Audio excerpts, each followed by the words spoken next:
For a long time, I thought that I had to build a life that I loved, build the business, build the brand, build the version of me that looked really good from the outside. And for most of my life, that's just what I did. I was a doer, involved in everything, always in motion, always with a new idea or a new list or a new project to chase.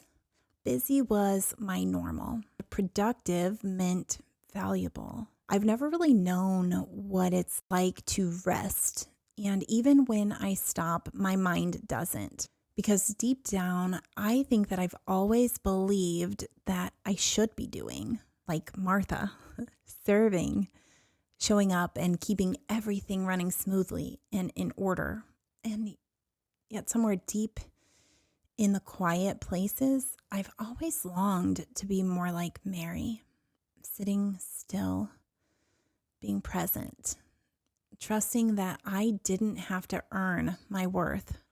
But the truth is, I didn't know how to sit still until I couldn't keep going. I'm Alicia, and this is what I'm calling House of the Found.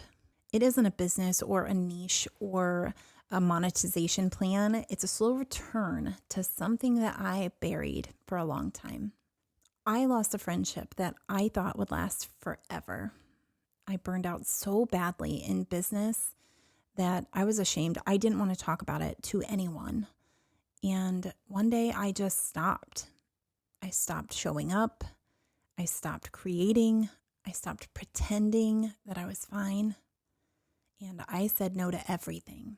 I completely disappeared from social media and from everything. I hid away in my house and I dealt with some things that I had not ever dealt with. Pain that I had packed away into pretty little boxes.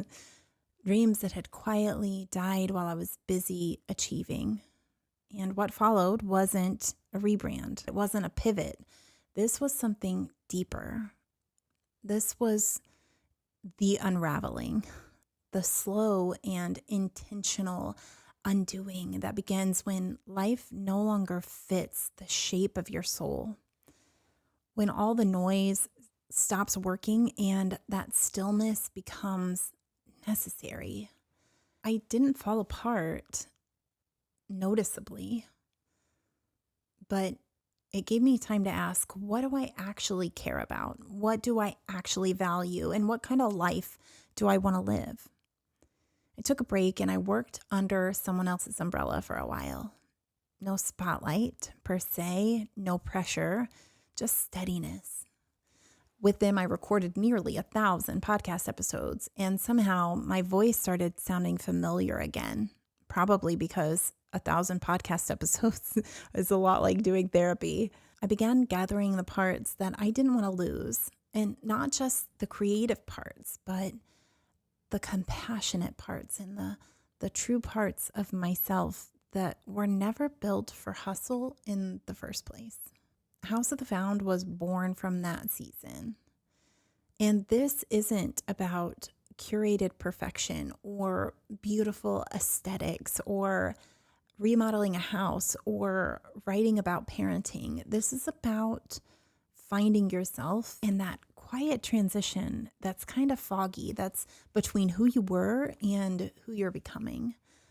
I've heard a lot of people explain this transition as like a second act. And what I'll say is it isn't about hustle. It's not about algorithms or girl boss energy. This is fully about alignment. I'm calling this the anti-girl boss era. This is about core values and about living life that doesn't feel forced.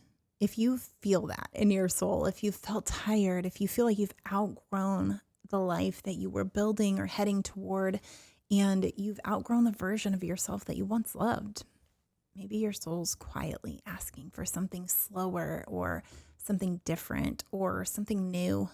You're not alone. We are here to build a slow life together from the ground up. And if you're ready to let go of what doesn't fit, then I'd encourage you to hang around. Become a founder by hitting the subscribe button. It's completely free. And let me just tell you this, I have nothing to sell you. This isn't going to turn into some offer or product for me to present to you to monetize.